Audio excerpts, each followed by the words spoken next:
Before we get started taking a look at rectifier circuits, let's do a quick review of what a diode is and how it works.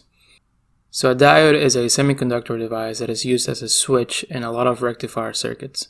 And it's also what it's known as an uncontrolled device, meaning that whether it is on or off is dependent on the circuit itself, rather than an external signal that we can provide to it to turn it on or off. So let's go ahead and draw what the circuit symbol for a diode looks like.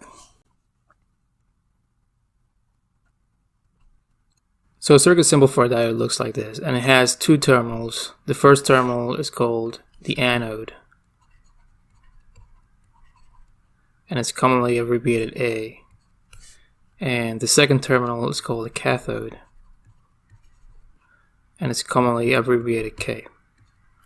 And let's define one more thing. The anode to cathode voltage is VAK, and we'll call the current through the diode ID.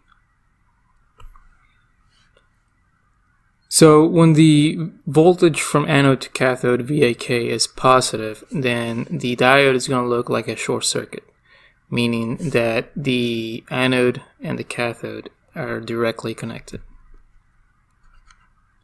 So this is for VAK greater than 0. And this is also commonly referred to as the forward biased state.